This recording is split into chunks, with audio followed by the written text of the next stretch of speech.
Merci. Bonjour, alors je suis Belkacem Balouli, je suis le rédacteur en chef du magazine Rolling Stone, qui est la version française du magazine américain qui se partage quelques articles venus de la rédaction américaine auxquels on ajoute notre propre contenu, avec notamment des chroniqueurs habiles, comme Loric par exemple, qui suit les élections pour le magazine. Voilà, exactement. Et donc, c'est un magazine né de la contre-culture qui est né en 1967 à San Francisco.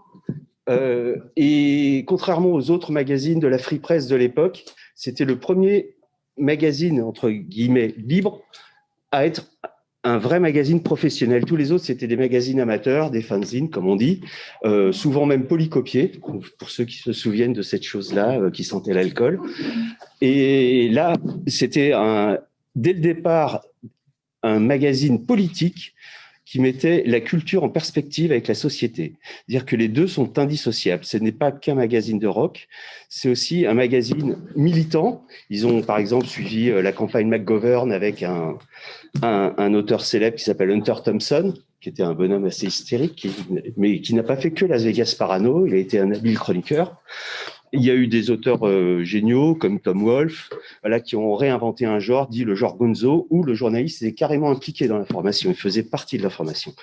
Et ma tâche est donc, depuis quelques années maintenant, de perpétuer cette tradition avec des auteurs qui maîtrisent leur sujet, qui savent le raconter avec un ton parfois transgressif, voire méchant, parce qu'il faut savoir être méchant, mais pas gratuitement. C'est-à-dire que quand on fait des descentes en flammes, il faut les argumenter, parce que c'est l'exercice le plus facile du monde, sinon. On dit c'est mauvais, point. Donc le but, c'est aussi d'ouvrir le débat. On discute beaucoup avec nos lecteurs, en particulier sur notre fil Facebook, où ils sont plus de 20 000 à liker ou à nous mettre des doigts, hein, mais qui aiment en particulier le rock, mais aussi les gros papiers qui font des vrais gros succès sur le site. Ce sont les papiers politiques, notamment sur Trump, puisque comme on suit aussi la ligne éditoriale américaine qui est très pro-démocrate, tendance Sanders il y a encore 2-3 ans, mais là, ils sont à fond derrière Biden. Et d'ailleurs, petit scoop, la prochaine couverture du Rolling Stone américain, c'est justement Joe Biden avec une énorme partie consacrée au démantèlement des États-Unis de l'American Way of Life, ce qui va nous faire une très belle transition, au démantèlement de la vie des Américains pendant 4 ans, parce que ça dépasse totalement l'héritage Obama. Et justement, on doit parler de ces suburbs qui sont une image des États-Unis, une véritable image des États-Unis. Au niveau cinématographique, déjà, ça se passe toujours dans une banlieue, pratiquement. Ça, de Desperate Housewives ou Le Parrain, c'est toujours une banlieue. Et ce mode de vie a été remis en question, justement, à plusieurs reprises dans l'histoire. Et là, dernièrement, ces derniers mois, justement, à cause du Covid et à nouveau des évictions, on s'est mis à reparler des banlieues propres, communautaires, où tout le monde se connaît dans le quartier. Et donc, tout cela, le Covid l'a démantelé plus que Trump. Oui, non, peut-être. Oui, peut-être. Non, mais, si, les évictions. Donc, Renaud Legoy, Université de Paris. Je suis géographe. Peut-être. Voilà. Je pense qu'en fait, avec les évictions, on est sur un deuxième grand mouvement d'éviction. Le précédent étant celui de 2007-2008, qui était quand même un mouvement absolument sans précédent d'éviction, sachant que ce sont des choses qui se font extrêmement rapidement. Hein, ça prend 90 jours, c'est très rapide pour des défauts de paiement, des défauts de paiement de loyer, des défauts de paiement de taxes également. Donc voilà, on est sur un mouvement qui est un mouvement de bascule. Mais voilà, moi ce que j'ai trouvé important dans ce mouvement et ce sur quoi on insiste avec ma collègue donc Florence Nussbaum, qui est à terre à l'ENS de Lyon et qui a coécrit l'article avec moi, c'est de voir à quel point tout cela s'inscrit dans un moment un petit peu long de remise en question en fait du modèle du propriétaire occupant de la maison individuelle. avec un changement de nature des suburbs, à la fois dans leur composition socio-économique et dans la structure même des marchés du logement, qui sont de plus en plus des marchés du locatif, et qui changent un petit peu le rapport de force par rapport au présupposé présupposé général des suburbs et du candidat Trump en particulier, quand il s'adresse aux propriétaires armés et anxieux. Ouais. Parce qu'il a justement appelé les populations blanches des banlieues à voter massivement pour lui, pour que les banlieues privilégiées, parce qu'il y a plusieurs types de banlieues, il y a les banlieues vraiment sordides avec les maisons détruites. Je me souviens, je suis allé à Akron. Ouais. Akron, qui est une ville à côté de Cleveland, dans l'Ohio, qui a été totalement dévastée par la crise de 2008, où il n'y avait plus un seul habitant. C'est-à-dire que c'était une vraie no-go zone, pour reprendre la fameuse expression de la Fox. Et ça a créé aussi un traumatisme chez les Américains. C'est vu de villes dévastées comme s'il y avait eu une bombe ou un incendie ou une épidémie. Ouais, c'est ça. Alors en fait, il y a un jeu de grand écart là qui se joue entre les discours partisans et qui était très clair lors du débat télévisé du 29 septembre. Trump dénonçant la complaisance démocrate vis-à-vis de la criminalité et vis-à-vis du déclin du modèle suburbain, mettant en garde les électeurs de Biden. Selon lui, les suburbs seraient détruits. C'est les termes qu'il a employés. Et Biden étant sur un autre pied, répondant lors du débat que les banlieues résidentielles étaient des lieux d'intégration des communautés, qu'elles se trouvaient mises sous pression par la pandémie, les inondations, les risques d'incendie, à cause en particulier de la mauvaise gestion. Donc on avait ici des arguments qui étaient relativement pied contre pied. Moi, ce qui nous a intéressé là-dedans, c'est la manière dont le modèle en fait a été progressivement remis en question. Et peut-être parce qu'en fait les suburbs sont au cœur d'une double transformation.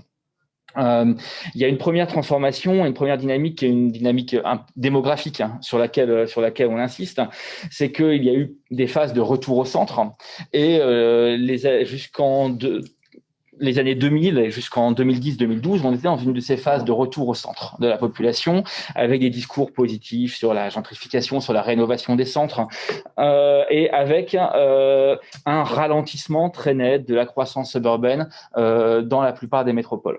Après 2012, la tendance s'inverse clairement, c'est-à-dire que les modèles suburbains sont à nouveau en croissance démographique. Mais ce qu'on observe, et donc un renversement un petit peu de tendance, et ce qu'on observe, c'est que dans ces phases de croissance démographique, il y a une diversification importante de la population qui vient vivre dans ces suburbs. Diversification ethno-raciale, diversification par âge, avec une tendance au vieillissement marqué, et diversification socio-économique avec une arrivée importante de locataires, mais là qui est due à une transformation des marchés après la crise des subprimes. Je ne sais pas si je développe maintenant ou si… Non, mais on peut y aller parce qu'aujourd'hui, la population dite suburbaine est immensément majoritaire par rapport à celle des centres-villes, qui est une population beaucoup plus jeune en centre-ville parce qu'il y a encore des centres-villes avec des bars, des entrepôts restaurés, toute cette zone de gentrification dont vous parliez tout à l'heure. Mais le vieillissement des populations qui ont quitté le centre-ville après que les enfants aient fait les études, etc., viennent passer leur retraite aussi dans les suburbs. Mais entre les deux, cette population a quand même beaucoup bougé, a beaucoup changé de ville aussi.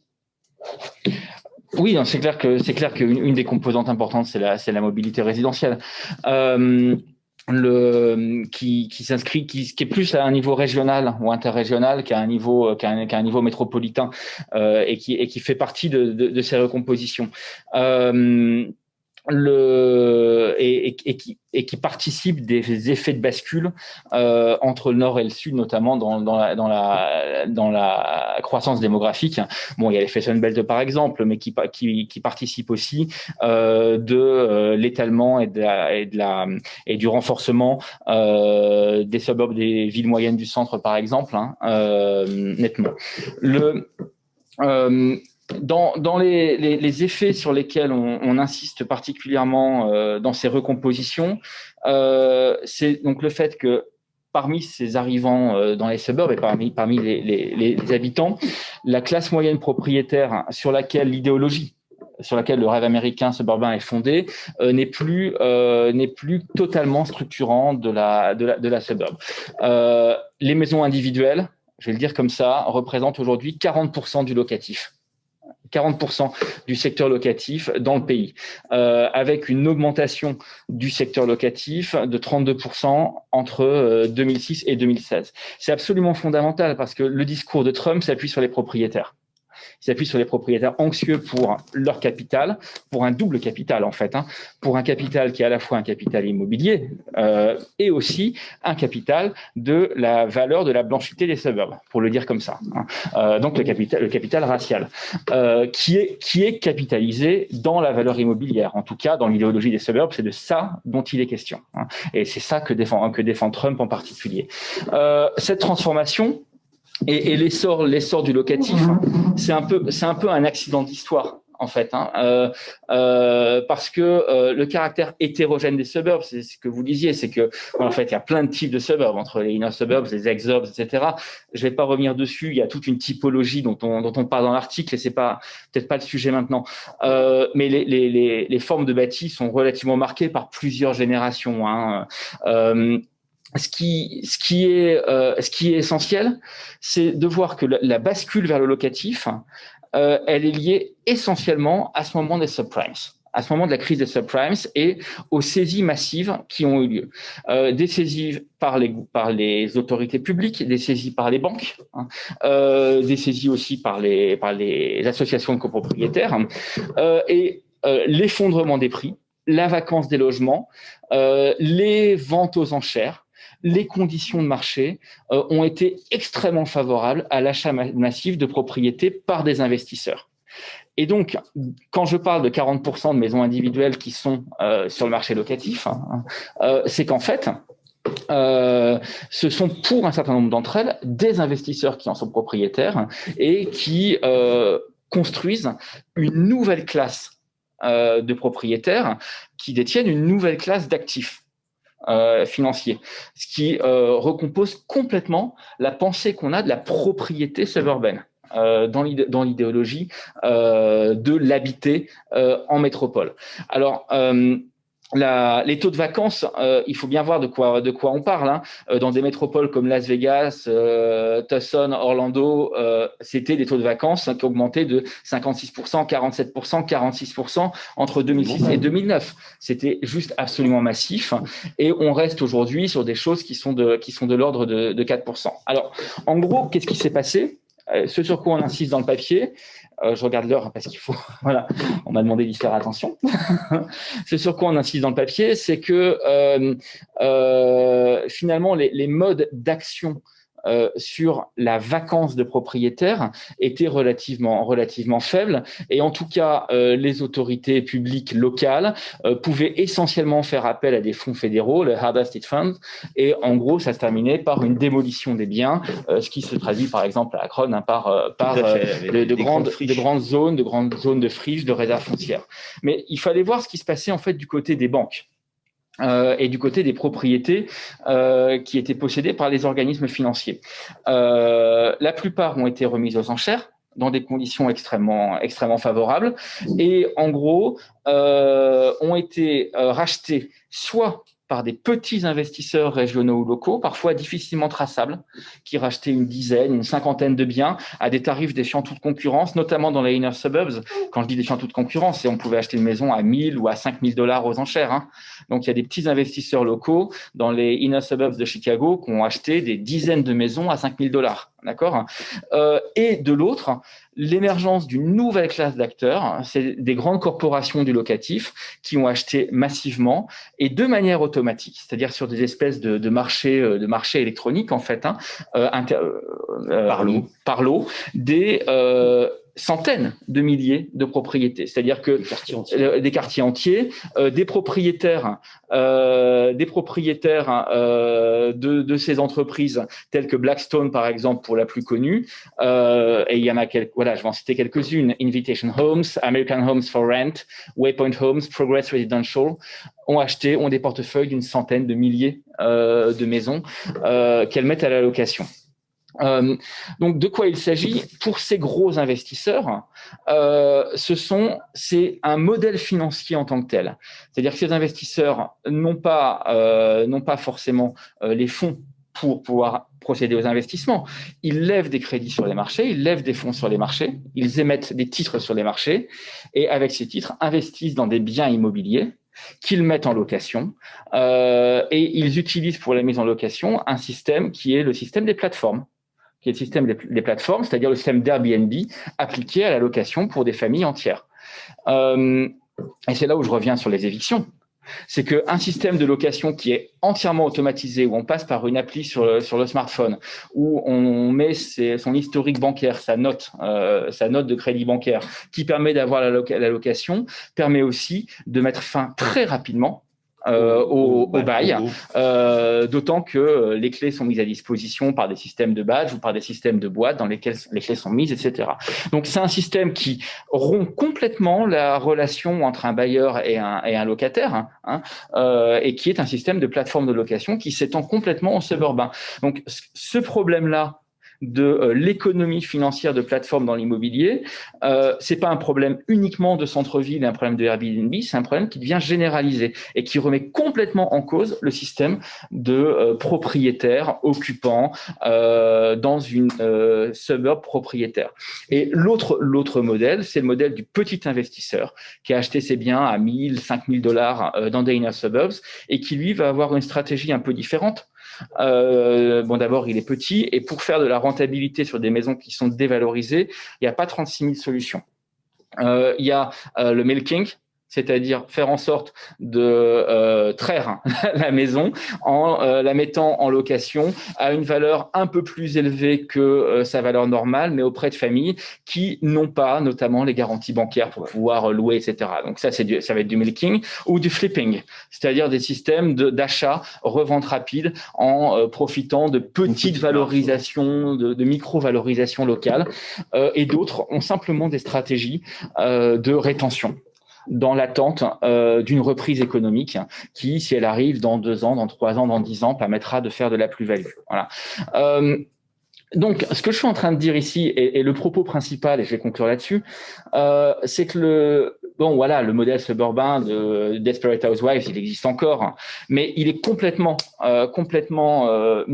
pris en étau dans une transformation à la fois socio-économique des suburbs, liés au flux migratoire, liés au vieillissement de la population, liés à la diversification des suburbs. Il y a plein de mariages mixtes, il y a plein de plurilinguisme, etc. Ça, c'est un truc. Ça, c'est un élément. Et de l'autre, une transformation de ce qu'on va appeler les régimes de marché, c'est-à-dire la manière dont les marchés fonctionnent. Et notamment les marchés immobiliers et la ségrégation économique raciale aux États-Unis, elle est liée en particulier à des stratifications qui sont imposées par les conditions et les régimes de marché. C'était le cas quand il y avait de la ségrégation légale. C'est encore le cas aujourd'hui, puisqu'en fait, ces régimes de marché locatifs ou de propriété sont extrêmement ancrés aussi sur de fortes inégalités qui se traduisent par exemple racialement. Donc, en gros, il y a 2 points là. Il y a le discours de Trump, qui est une manière de faire porter la responsabilité de la dévalorisation du patrimoine sur la diversité raciale et les mouvements démographiques. En mobilisant une classe d'électorat contre sur ce point-là, et de l'autre, ce qui évolue au fond depuis 2007-2008 et de manière extrêmement massive, des régimes de marché qui modifient complètement la stratification spatiale et sociale des suburbs aussi. Et qui autorise aussi la mobilité. Et qui autorise une très très forte mobilité et qui permet aussi des mouvements d'éviction très très faciles et très rapides.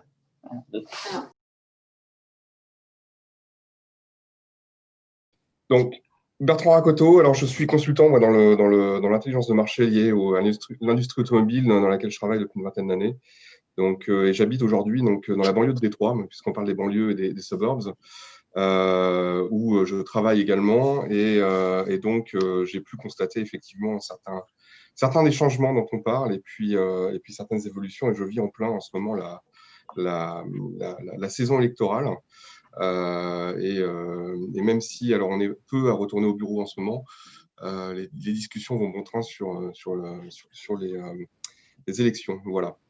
Donc, puisqu'on parlait de mobilité, alors, moi, je vais parler rapidement un petit peu donc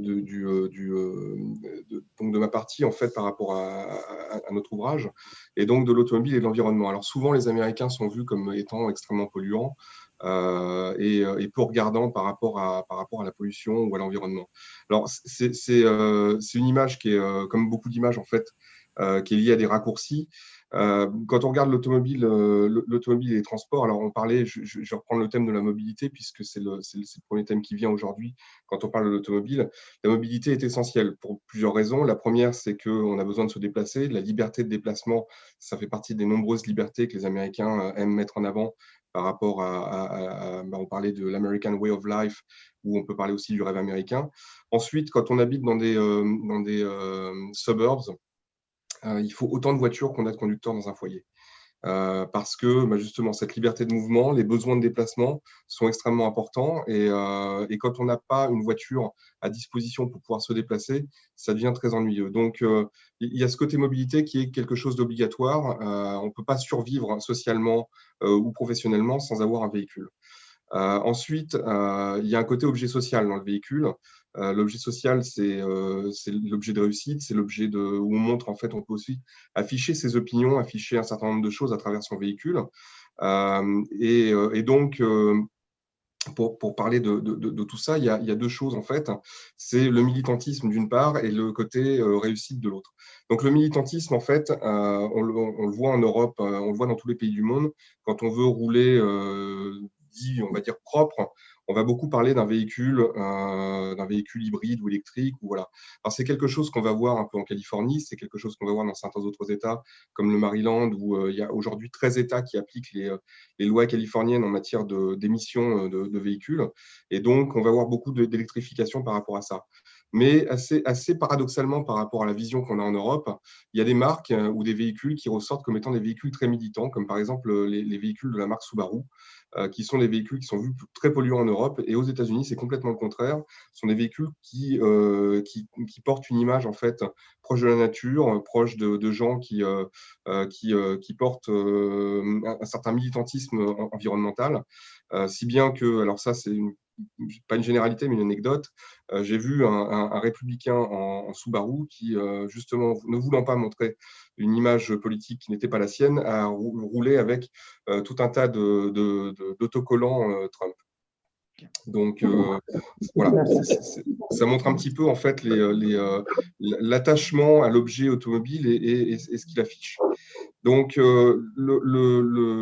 aujourd'hui, en fait, ce besoin de mobilité et ce militantisme montrent une Amérique qui est un petit peu différente de la vision qu'on a en Europe du militantisme environnemental, puisqu'on a besoin de la voiture. Donc, on a besoin que la voiture soit plus vertueuse, on a besoin de se déplacer. Donc, il faut réfléchir à différentes possibilités. La voiture électrique fait partie de ces différentes possibilités-là, mais elle n'est pas vue comme étant un outil universel ici parce que, premièrement, la vision sur l'électrification des véhicules passe aussi par celle de l'origine de l'électricité.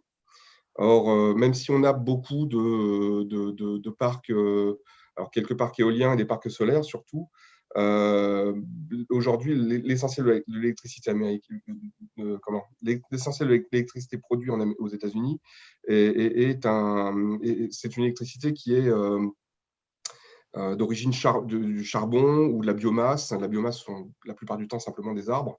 Donc, il y a une vision sur la voiture électrique qui n'est pas forcément celle d'un véhicule 100% propre. C'est plutôt celle d'un véhicule qui peut être, qui pollue moins à l'échappement, mais qui n'est pas forcément un véhicule qui est dénué de toute pollution. Donc, ça, c'est le premier point. Le deuxième point, c'est par rapport au véhicule et donc à rendre ce véhicule plus vertueux, c'est de réfléchir à comment le véhicule est acheté et pourquoi. Donc, on a besoin d'une mobilité. Et en fait, le véhicule, la démarche d'achat dans tous les pays du monde se tourne autour de trois choses. La première chose, c'est le prix. Donc, on achète un véhicule dans son budget pour une taille, donc un véhicule qui répond à des besoins. Et souvent, en fait, on est dans ce besoin le plus dimensionnant. Et dans une Amérique qui vit beaucoup dans des suburbs, le besoin le plus dimensionnant est souvent un besoin soit ponctuel, soit régulier, de pouvoir se déplacer avec tout un tas d'équipements parce qu'on fait des travaux dans sa maison, ou alors on aime pratiquer un sport et du coup on veut un véhicule dans lequel on puisse mettre des vélos, des kayaks ou toutes sortes d'équipements. ou alors simplement, on peut être un artisan ou une profession indépendante et du coup, on a besoin d'un véhicule dans lequel on puisse transporter tout son matériel. Il y a une dernière catégorie qui est très importante. Alors, on parlait tout à l'heure de Desperate Housewives. C'est cette expression américaine, la soccer mom. Donc, la maman qui emmène ses enfants au sport. Et la soccer mom, c'est celle qui aussi va emmener son fils au foot, mais aussi les 3 garçons qui sont dans la suburbs, dans la subdivision ou dans le quartier, dans la rue, au sport. Donc, en fait, on va facilement avoir des mamans, voire des parents, tout simplement, qui conduisent des gros SUV, 7 places ou 8 places, parce qu'en fait, régulièrement, on transporte ses enfants, les enfants du voisin, pour aller au sport, pour aller au cinéma, pour aller à l'école. Donc, ce besoin le plus dimensionnant pousse les Américains à avoir un véhicule qui est d'une taille quand même assez conséquente. On a un vrai changement de segment pour parler un peu, juste aller sur un domaine un peu technique, mais on n'a pas du tout les mêmes segments de véhicules aux États-Unis parce qu'on n'a pas non plus les mêmes besoins exprimés. Donc, le besoin le plus dimensionnant peut être assez régulier. Pardon. Et donc pousse à ces véhicules qui sont plus importants en taille. Et enfin, le troisième point d'achat d'un véhicule, donc après le prix et le budget et la taille, ça va être l'émotion. Donc une émotion, ça peut être afficher un statut social à travers une certaine marque ou un certain modèle de véhicule. Ça peut être afficher une idée politique, donc j'en parlais tout à l'heure avec cette marque japonaise. Ça peut être également d'afficher simplement un côté conduite sportive, un côté appréciation du véhicule. On voit beaucoup de véhicules de collection rouler dès qu'il fait beau. Donc, il y a vraiment ce côté très important.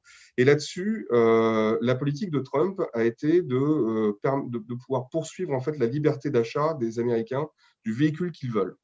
À travers ça, c'était beaucoup en fait une des motivations ou un des arguments qui a été porté par l'administration actuelle dans l'établissement des nouvelles règles de l'EPA, donc c'est l'agence de protection de l'environnement américaine, qui a dicté donc de nouvelles règles de réduction de la pollution sur les véhicules. Donc, juste pour la parenthèse historique, donc l'administration Obama, quand elle a terminé son mandat, à la fin, elle a validé une amélioration des émissions de CO2 de 5% par an et par flotte, par constructeur. C'est très, très important en termes pas de quantité, on va dire, mais en matière de réduction, c'est une réduction qui est très importante. Donc aujourd'hui, les normes de l'EPA qui ont été données par l'administration Trump sont de 1,5% de réduction des émissions par an pour les 5 années à venir. À l'opposé, on a le CARB, donc le California Air Resource Board, qui a demandé, lui, une réduction de 2,7%, donc plus importante que celle demandée par l'administration Trump, mais inférieure à celle demandée par l'administration Obama. Donc, on voit qu'il y a une forme de consensus, en fait, dans la création de ces réglementations, parce qu'on est conscient qu'on ne peut pas donner aux Américains, en fait, on ne peut pas appliquer des règles qui grèveraient le budget des Américains et leur dire, on veut des véhicules qui soient moins polluants, on a des technologies qui vont coûter cher, et donc il va falloir payer votre véhicule 2500, 3000, 4000 $ de plus qu'aujourd'hui parce qu'on veut réduire ce besoin-là. Donc, pour l'amélioration de l'environnement, en fait, on va plutôt avoir une approche pragmatique où on va se dire, il faut améliorer, il faut réduire la pollution des véhicules, mais pour réduire cette pollution, il va falloir avoir quelque chose qui soit applicable graduellement sans non plus plomber le budget des classes moyennes qui habitent dans des banlieues et qui ne peuvent pas se passer du véhicule. Donc, on a une approche qui va être beaucoup plus pragmatique qu'une approche dogmatique qu'on peut l'avoir en Europe, ou une approche d'ailleurs même fortement réglementaire en Europe. Ici, on a une approche donc, aux États-Unis qui est plus celle d'une approche économique et en même temps technologique. Donc, cette approche économique, elle est importante parce que donc il faut pouvoir mettre en place les technologies de réduction des émissions des véhicules. Il faut le faire sans gêner en fait la mobilité des Américains, sans non plus faire des augmentations de prix de véhicules qui seraient nocives en fait à la bonne consommation des véhicules. Et je ne parle pas de leur consommation d'essence, mais leur achat. Et puis également, il est important d'avoir des réglementations qui accompagnent en fait les acheteurs. Et c'est là où on voit deux approches différentes entre aujourd'hui les candidats Trump et le candidat Biden. C'est que le candidat Trump, lui, a été en fait garant d'une certaine continuité dans l'existant par rapport aux technologies. Il a freiné pas mal sur l'électrique, dans le sens où il n'a pas forcément en fait permis à l'électrique de se déployer à travers des accompagnements et des crédits d'impôt, puisque les crédits d'impôt, en fait, quand ils arrivent à échéance, n'ont pas été le gouvernement a choisi de ne pas les renouveler. Or, du côté Biden, on sent qu'il y a une volonté de pouvoir remplacer déjà une partie du parc américain, donc les véhicules qui appartiennent à l'administration, par des véhicules électrifiés. On a également une volonté d'aller vers les véhicules électriques beaucoup plus fortes. Et c'est aujourd'hui quelque chose qu'on voit assez peu dans le gouvernement Trump. Malgré tout, les constructeurs ont mis en place des technologies et donc ils se sont engagés dans l'électrification. Et pour cela, en fait, on voit qu'il y a eu différentes décisions chez les constructeurs de suivre l'administration Trump ou de ne pas la suivre. Donc, on a 3 constructeurs qui ont apporté leur soutien en fait aux nouvelles normes de l'EPA. Il s'agit de GM, Fiat Chrysler et Toyota. Et puis, on a 5 constructeurs qui, eux, défendent aujourd'hui les règles californiennes. Donc, ces 5 constructeurs sont BMW, Honda, Ford, Volkswagen, et j'ai perdu le dernier, Volvo, pardon. Et donc, ces 5 constructeurs, eux, ont une démarche d'électrification qui est beaucoup plus forte que les autres. Et donc, c'est pourquoi ils soutiennent aujourd'hui la Californie. Et la Californie est d'autant plus importante que, on l'a vu, en fait, c'est tout récent.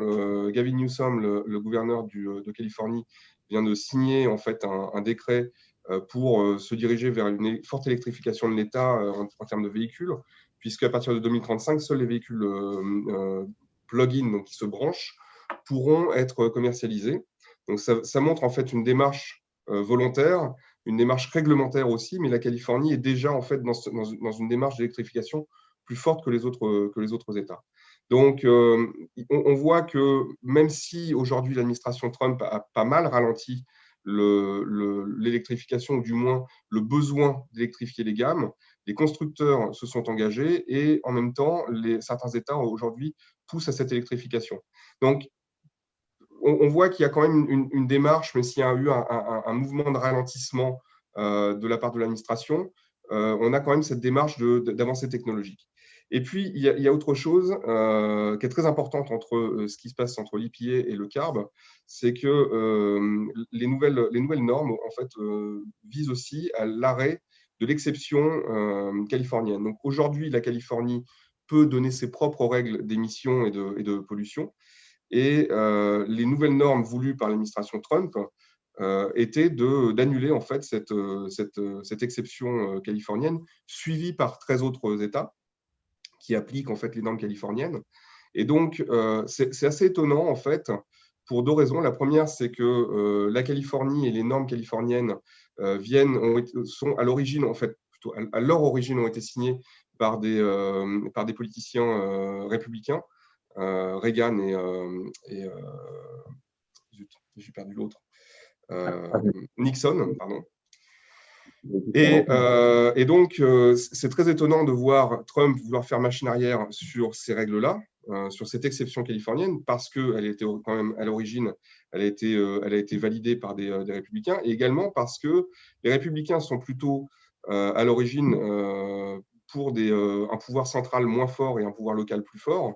Et là, en fait, ça prouverait le contraire, plutôt une reconcentration des normes au niveau fédéral et donc pas de normes au niveau local. Ce qui est très étonnant et ce qui est assez peu relevé, en fait, finalement, par la plupart des analystes politiques aujourd'hui, alors que ça montre, en fait, certains paradoxes du gouvernement Trump et des 4 années qu'on vient de voir. C'est certaines règles qui se détachent de la pensée républicaine profonde, d'avoir en fait un État qui est qui réglemente moins au niveau fédéral et qui laisse plus de pouvoir au niveau local. Donc, on voit qu'il y a eu quand même quelques évolutions, quelques changements. également, alors il y a deux autres choses dont je parle dans le livre. La première chose, c'est la conduite autonome. Donc, pour revenir un petit peu sur l'aspect suburbs et gestion de l'espace, la conduite autonome était censée pouvoir réduire en fait les besoins en automobile. Et en fait, il y a une forme de mirage, technologique un petit peu derrière tout ça, parce qu'on en a beaucoup parlé, il y a eu beaucoup d'investissements de fait, mais pour l'instant, en fait, technologiquement, on est encore assez loin de pouvoir déployer des véhicules pleinement autonomes sur route ouverte pour plein de raisons. La première, elle est technologique. On n'est pas encore sur des technologies qui sont fortement au point ou du moins au niveau où on peut se dire qu'on peut circuler en toute liberté dans des véhicules qui sont pleinement autonomes sans contrôle de l'homme. On le voit d'ailleurs, il y a quand même pas mal d'incidents par rapport aux systèmes qui sont aujourd'hui en place dans les véhicules, qui sont des systèmes d'assistance à la conduite, mais pas des systèmes de conduite autonome, quel que soit ce que peuvent en dire certains constructeurs. On est très loin, on est à 10 ou 15 ans d'avoir des systèmes de conduite autonome qui puissent être éventuellement au point pour rouler dans la circulation. Et le deuxième problème, en fait, par rapport à la conduite autonome, c'est qu'elle ne sera pleinement opérationnelle que lorsque les véhicules seront tous connectés. Or, aujourd'hui, les véhicules neufs ne sont pas tous connectés. Ils ne peuvent pas communiquer entre eux. Pour l'instant, ils ne communiquent qu'avec des serveurs centraux ou le cloud. Et pour arriver à avoir tous les véhicules connectés, il faut attendre le renouvellement complet du parc, c'est-à-dire environ 25 ans. Dans tous les pays développés, il faut 25 ans pour qu'on nettoie, en fait, on renouvelle complètement les véhicules en circulation. Donc, on voit qu'on est encore assez loin de la conduite autonome. Et la conduite autonome, on parlait beaucoup des robots-taxis. Or, les robots-taxis, ça veut dire qu'il faut en déployer suffisamment si on veut pouvoir se reposer dessus pour on ait encore cette liberté de mouvement pour les Américains qui vivent dans les suburbs, sans avoir à réserver un véhicule quand ils ont besoin de se dire, tiens, il faut que j'aille faire une course, ou alors je vais aller chez un ami, ou j'ai envie d'aller faire du kayak ou autre chose. Il faut pouvoir en fait avoir cette liberté de mouvement-là. Alors, ça veut dire qu'il faut déployer suffisamment de véhicules pour pouvoir répondre à des besoins ponctuels et pas forcément que des besoins réguliers de mobilité. Et ça représente un coût extrêmement important. Donc, tout ça, en fait, ça donne des freins par rapport à cette image-là. Et donc, ça nécessite toujours d'avoir un véhicule individuel pour la plupart des Américains, y compris même dans les villes, puisque, sauf dans les très grandes mégapoles, où au cœur de la ville, on n'a pas besoin de véhicules pour se déplacer, très rapidement, en fait, les Américains, même les jeunes Américains, ont leur permis de conduire parce que s'ils veulent aller voir leur famille ou partir en vacances dans un endroit ou un autre, quand on arrive dans un aéroport, la première chose qu'on fait, on va chercher un véhicule de location. Donc, on a besoin d'un permis de conduire. Et rapidement, en fait, on s'aperçoit que même les couples qui vivent en ville ont au moins un véhicule pour pouvoir se déplacer, aller faire des courses dans les banlieues. Parce que les très grands supermarchés ne se trouvent pas dans les cœurs des villes. Donc, on peut faire un peu d'appoint, mais la société de consommation américaine nécessite quand même de se déplacer beaucoup, même si aujourd'hui, on a un mouvement, et on le voit, ça s'est accéléré avec le Covid, de beaucoup de commandes à distance, de ventes par correspondance, Amazon et plein d'autres sites, en fait, où on se pose beaucoup plus la question maintenant de la gestion du dernier kilomètre ou last mile, et donc des livraisons à courte distance, qui devrait permettre de se passer un peu plus des véhicules en centre-ville. Mais on voit mal, en fait, ici, comment les Américains peuvent se passer même en ville d'un véhicule pour avoir la liberté de sortir de la ville, de partir en week-end ou d'aller se déplacer un soir pour aller dans une banlieue ou dans un endroit, dans un parc pour aller s'amuser ou pratiquer un sport. Donc voilà, la dernière partie, juste sur l'environnement et l'automobile. Et on a vu en fait en 2015 le Dieselgate, et j'en parle dans la partie du livre sur l'automobile et l'environnement. Il y a aux États-Unis, et je boucle en fait par rapport à cette image des Américains pollueurs, le problème, souvent aux États-Unis, on parle donc des constructeurs qui peuvent polluer, des véhicules qui sont plus polluants. En fait, ici, on a le Clean Air Act qui permet en fait de contrôler les véhicules et de contrôler la pollution. Et c'est très différent en fait de l'Europe, puisque ici, aux États-Unis, on a une vision où finalement le constructeur va lui-même donner sa certification, donc son homologation du véhicule, et il va donner des consommations. Et si jamais le constructeur se trompe, ou volontairement ou pas, il va y avoir tout un arsenal en fait juridique qui peut se mettre en place derrière pour condamner le constructeur Et on l'a vu avec Volkswagen et le Dieselgate, donc la tricherie de Volkswagen, où le constructeur a volontairement en fait shunté certains systèmes de pollution dans le véhicule pour pouvoir en fait faire une économie. Le constructeur a été condamné ici à 14 milliards de dollars d'amendes et de dépenses et d'investissements pour en fait corriger en fait son erreur. Et on a vu aussi d'autres constructeurs avoir en fait des amendes ou être contraints de payer les consommateurs parce que les consommations annoncées ne reflétaient pas les consommations réelles. Donc, il y a également une forme de responsabilisation en fait, des constructeurs automobiles ici, ce qui fait qu'on est dans un système qui n'est pas forcément celui de la contrainte, mais qui est celui plus d'un consensus entre la nécessité de permettre en fait, aux consommateurs de pouvoir se déplacer quand ils le voulaient, aux constructeurs de pouvoir en fait, prendre part aux décisions qui sont prises par rapport aux normes d'émission, même si là-dessus, on le voit, l'administration Obama a fait des consensus, a fait des réunions en fait, avec les constructeurs pour établir ces 5%, même s'ils n'étaient plus applicables au moment où ils ont été souhaités par l'administration Obama. Moi, je mélange un petit peu. Donc, Obama, en 2012, a négocié avec les constructeurs des nouvelles normes. En 2016, il a demandé leur application. Ça n'était plus possible parce que depuis, la demande et le parc avaient évolué. Et l'administration Trump, elle, a décidé des 1,5% sans se concerter avec personne. Ils ont quand même eu quelques échanges avec les constructeurs, mais les 1,5% de réduction des émissions de CO2 n'était pas quelque chose qui a été souhaité par les constructeurs ou négocié, même si les constructeurs avaient demandé en fait, des aménagements en fait, de la réglementation souhaitée par Obama. Donc, finalement, on se retrouve quand même dans un pays où il y a un besoin de mobilité. L'administration en général essaye d'avoir une approche qui soit la plus pragmatique possible en tenant compte en fait, des évolutions technologiques.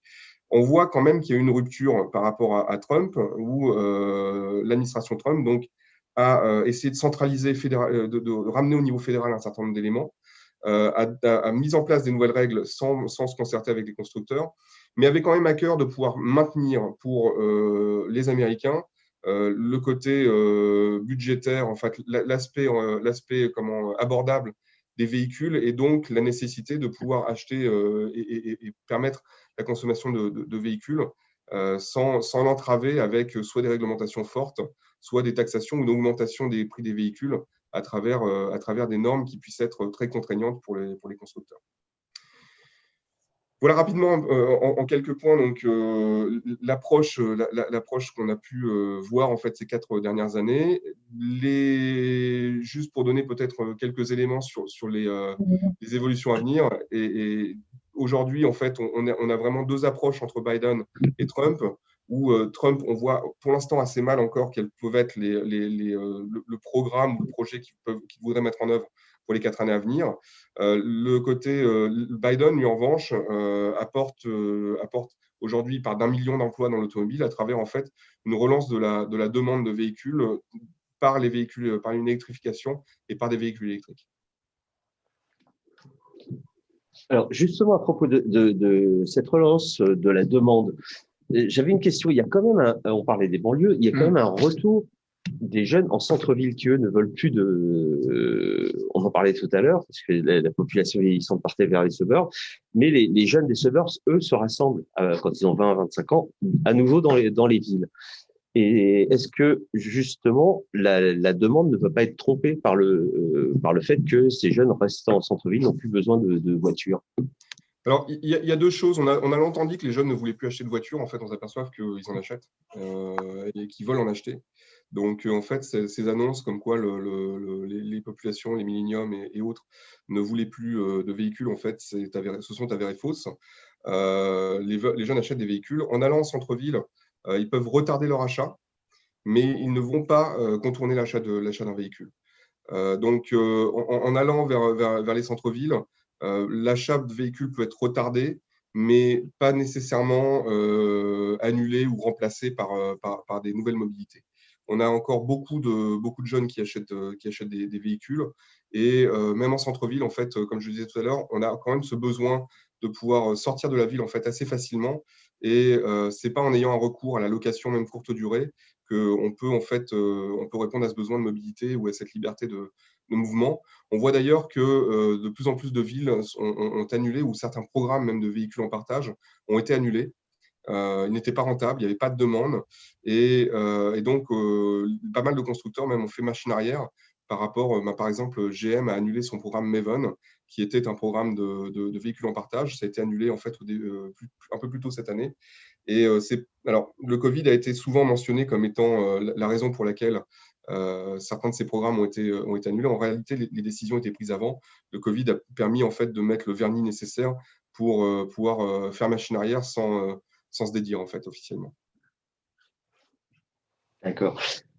Oui. Ouais, sur ce retour des jeunes en centre-ville, il y avait clairement une dynamique, mais qui est sur le temps long et qui est quasiment sur 30 ans là, mais qui est liée en partie à des effets d'attractivité pour des populations jeunes à plutôt haut niveau de vie.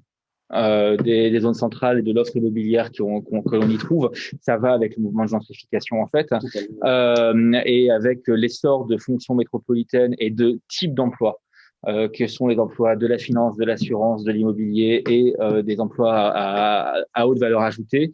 Et le retour vers les centres-villes, il est lié essentiellement à des questions de cycle de vie, de cycle d'études et d'insertion dans le milieu d'emploi. Et effectivement, voilà, il peut y avoir un effet retard sur l'automobile, mais à un moment donné, les jeunes avec famille et des niveaux de vie relativement moyens ont plutôt quand même tendance à rester en dehors du centre. Il y a un vrai problème d'accessibilité. Enfin, l'un des problèmes fondamentaux pour comprendre la mobilité des ménages en fonction du cycle de vie, c'est le problème du logement abordable, c'est-à-dire le problème de la disponibilité de logements qui correspondent au niveau de revenus pour des ménages qui n'ont pas forcément tous la possibilité de recourir au mortgage sur des longues durées et à des niveaux d'endettement nécessaires pour pouvoir être propriétaire et pour pouvoir accéder au rêve suburbain. Donc ça se traduit effectivement par des tas de positions intermédiaires et notamment sur les jeunes par la forte croissance de quartiers relativement jeunes. Alors quand je dis relativement jeunes, c'est des populations qui vont avoir entre 25 et 45 ans, relativement jeunes, mais qui sont suburbaines, éloignées des centres, très très dépendantes de l'automobile, mais avec de nouvelles compositions de l'habitat. C'est-à-dire que on règle le problème de l'abordabilité des logements par du foncier moins vaste, des surfaces de maisons construites plus petites, une densité des subdivisions plus forte qui permettent de dégager des coûts de construction et des coûts de commercialisation des biens qui restent relativement abordables. Voilà. Et ça, c'est une dimension qui est relativement non négligeable. Et par ailleurs, qui est couplée avec l'essor de quelques quartiers autour des métropoles les plus dynamiques, qui relèvent de modes de transport mixtes, ou en tout cas, dans l'esprit des planificateurs, donc au niveau des comtés généralement, vont relever d'une certaine mixité des choix des modes de transport, avec l'accessibilité à un réseau de transport en commun dans un rayon de 15 ou 20 minutes. Alors, il faut la bagnole il faut l'automobile pour accéder au transport en commun. Mais l'étalement urbain aujourd'hui, dans un certain nombre de métropoles, c'est très clair à Houston, c'est très clair à Los Angeles, c'est clair à Atlanta, va s'articuler sur des accès soit à des transports de bus en site propre, soit à des transports de tram dans le meilleur des cas, mais qui passent parfois un petit peu loin encore des lotissements, oui, évidemment. Justement, c'était ma question suivante. Il y a quand même quelques petits quartiers verts qui éclosent ça et là. Ouais. J'en ai vu un à Ville. Oui. Où les gens sont en trottinette, à vélo. Il y a je vais tenter une réponse sur ce point-là. Il y a plusieurs choses. Il y a toujours eu, là dans le rêve américain pour le coup, il y a toujours eu l'idéal de la suburbs articulée sur la Garden City, sur la cité jardin. Et donc construire un système pavillonnaire qui soit proche du rural et qui soit articulé sur alors c'est la suburb romantique. C'est la suburb romantique des grandes banlieues de New York au 19e siècle, d'accord. Mais c'est aussi systématiquement des référentiels avec des quartiers qui intègre un parc interne, une proximité avec un golf, etc. Mais ça, c'est systématique dans l'ensemble du système de production des grands lotissements qui sont systématiquement articulés soit sur des golfs, soit sur des parcs, soit sur des équipements qui ramènent à l'introduction de la verdure dans le quartier. Et c'est endogène du développement suburbain dans l'histoire de la suburb. Sur les quartiers verts qui procèdent d'une certaine sobriété des modes de transport, un retour aux piétons, etc.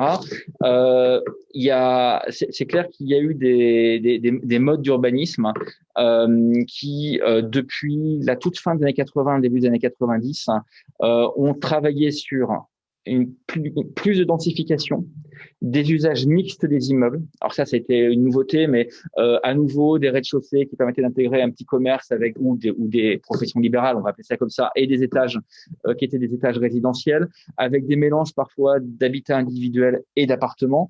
Il y a des tentatives comme ça qui sont faites de petits quartiers en cluster, notamment articulés sur une proximité avec les transports en commun, en général sur des bouts de lignes de tramway ou des bouts de lignes de transport en commun en site propre, type bus à haut débit.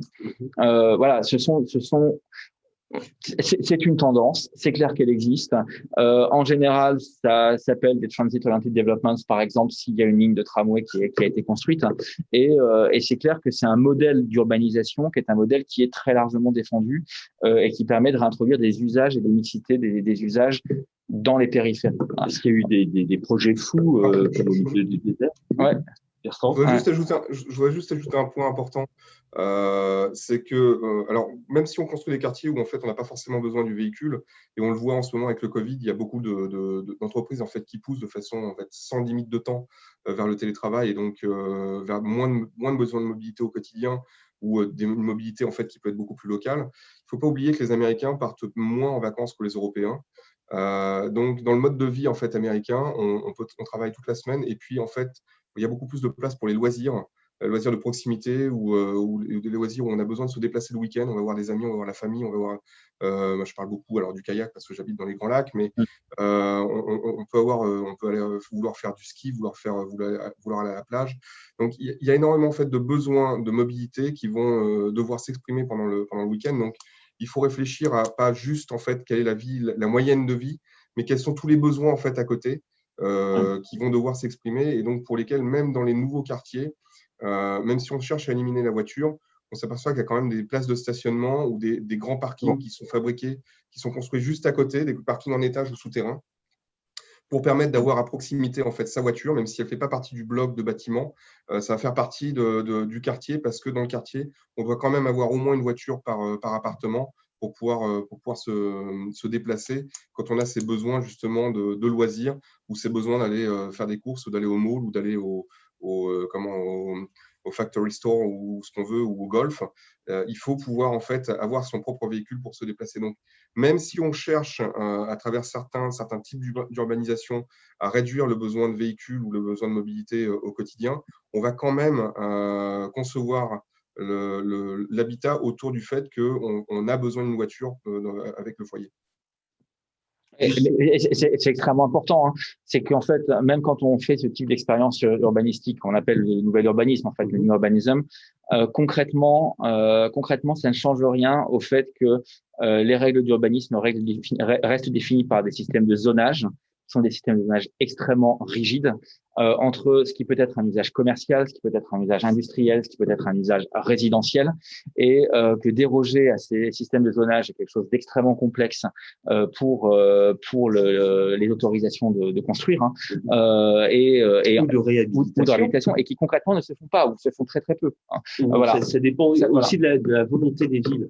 Il y a des villes qui avaient des anciennes warehouses gigantesques, notamment tout au long du Mississippi, qui sont devenues des bistrots, qui ont été repositionnés. New York, justement, fait partie des métropoles qui ont systématiquement implémenté des dérogations au système du zonage pour pouvoir gérer son problème des friches industrielles, etc. Absolument. Mais la suburb, elle repose sur ce principe du zonage, avec les malls qui sont des zones commerciales, qui sont clairement séparées et qui nécessitent effectivement de gérer en permanence le transit d'une zone à l'autre. Alors, justement, sur les malls, parce que là, avec le Covid, ils sont en perdition parce que ça a été fermé. Et qui est le point d'ancrage de toute la suburb, puisque tout le monde y va tous les samedis. Souvent, c'est même la sortie du week-end, le mall. Et là, il y en a un des plus grands qui a fermé à Philadelphie, etc. Donc, est-ce que ça redéfinit pas non plus le rôle des suburbs ou justement de réintroduction de commerce de proximité pour justement limiter les utilisations de voitures, etc. Je sais pas ce qu'en dira Bertrand. Mon sentiment avec le déclin du mall, il avait commencé avant. On avait ouais. Enfin, ça y est, faut qu'on termine. On arrête. D'accord. Voilà. Bon, alors, juste on fait les courses avant de partir, avant de prendre l'avion. Voilà. Il y a un mot qui s'appelle American Dream. American Dream. Ça, New Jersey, ça va être une bonne conclusion. The Mall of American Dream. Mall of America, Saint-Paul. Non, il y a bon, d'abord, ce sont des lieux de commerce qui sont soumis à des cycles d'obsolescence extrêmement rapides. C'est-à-dire que le mall, dans son principe, ce sont des lieux il y a toujours une concurrence très forte entre le nouveau mall qui est un peu plus loin, un peu plus grand, etc. Et on est sur des cycles d'obsolescence de ces objets qui sont extrêmement rapides. Et c'est toujours très frappant de voir quand on se déplace un mall qui était là il y a 10 ans qui est devenu une friche parce qu'il y en a un nouveau qui est 10 kilomètres plus loin. Et qui fait 10 fois la taille. Et qui fait 10 fois la taille. J'ai le sentiment sur les terrains que j'avais fait au tournant de 2009-2012 que la fermeture d'un certain nombre de grands malls, ou en tout cas le déclin commercial d'un certain nombre de grands malls, était déjà bien entamé avec la crise des subprimes et avec les mouvements d'éviction et la baisse du pouvoir d'achat d'une partie de la population résidente, en particulier dans les suburbs. Après, voilà, que la crise du Covid ait achevé un certain nombre de ces éléments me semble évident, mais on est plus sur un mouvement qui est un mouvement un peu de temps long, à mon avis, qu'un mouvement de temps court. Voilà. Bien, ce sera le mot de la fin. Bertrand. Voilà, juste pour ajouter, non, je suis d'accord, et je vais être très, très bref. Je suis d'accord, il y a eu un mouvement qui était entamé depuis longtemps. Il y a une consommation qui se fait beaucoup plus par correspondance à travers Internet, mais malgré tout, la sortie, effectivement, aller dans le mall, avoir des idées en achetant, en glanant, en regardant dans les boutiques, ça reste malgré tout quelque chose d'extrêmement important pour les Américains.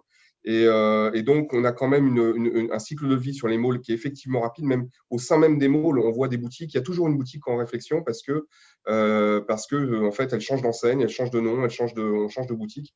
Donc, il y a quelque chose de très rapide en fait dans les cycles de vie ici.